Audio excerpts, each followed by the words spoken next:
Have you ever wanted to make a cheesecake but you thought it was a little too much work? Today I'm going to be showing you how to make an easy, classic New York cheesecake. Let's get started.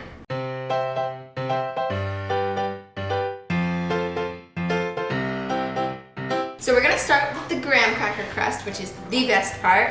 I have 3 cups of crushed graham cracker crumbs. You can just use like a hammer or even a can and put them in a Ziploc baggie and crush them up. Or you can use a food,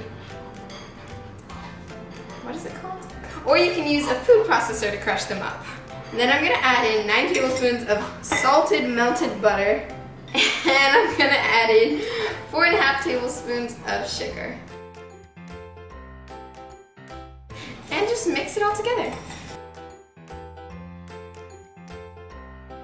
It should be like the texture of wet sand. This is looking good, so now we're gonna press it into the pan.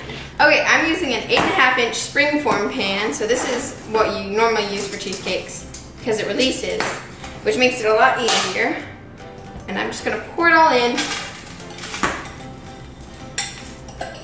Wow, this is thick. It's a lot of crust. Now I'm going to use the bottom of a measuring cup to press it into the pan. And you can do the sides if you want and push it up against the sides, or you can just make a crust on the bottom.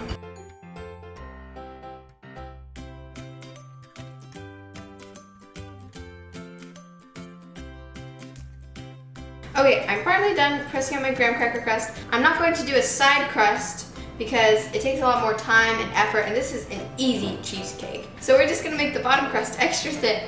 Okay, so for the filling, I have 24 ounces of cream cheese, and it's very soft. You have to make sure it's soft, because otherwise you're gonna have a lot of trouble making it, and you could get a lumpy cheesecake.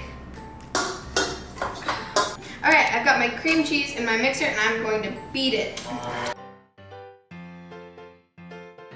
And once my cream cheese is smooth, I'm gonna add in 1 cup of sugar. Oh, it's so smooth.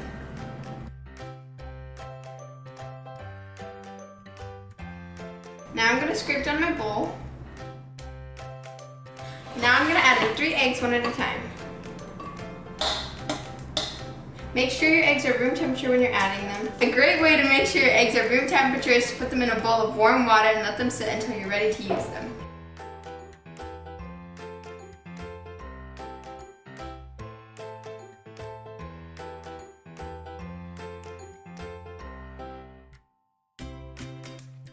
Now I'm going to wash my hands. Make sure and scrape down your bowl after every time you mix something new in. Now I'm going to add in a 1/3 cup of heavy whipping cream and 1/2 cup of sour cream, and I'm also going to add 1.5 teaspoons of vanilla extract. And I'm going to blend it in.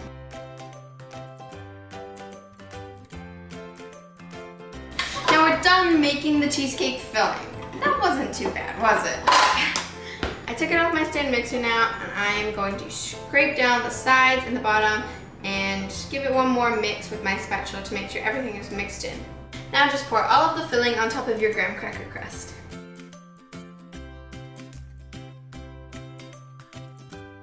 Now use your spatula to smooth the top of the cheesecake.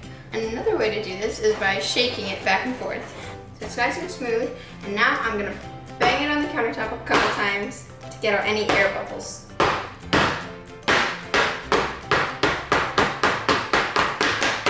Now I have 2 layers of heavy-duty aluminum foil, and you're going to press that around the edges. Make sure you wrap it tight. Now I'm going to put my cheesecake pan on top of another pan, and then we're going to pour boiling water in this other pan around the sides of the cheesecake before we bake it. I promise this is the hardest part, so if you can get through this, you'll be okay. Also, make sure you grease your cheesecake pan before you put in the graham cracker crust in the cheesecake filling. Okay, now I've got my boiling water, and I'm going to pour it around the edges of the cheesecake pan.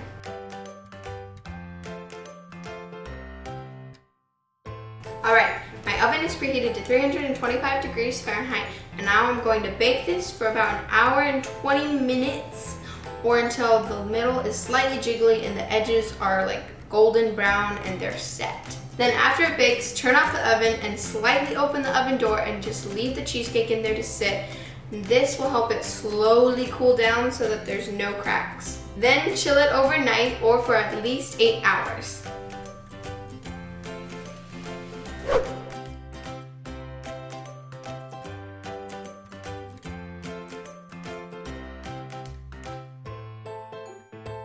The cheesecake is done. It looks really good, and now I'm gonna try it.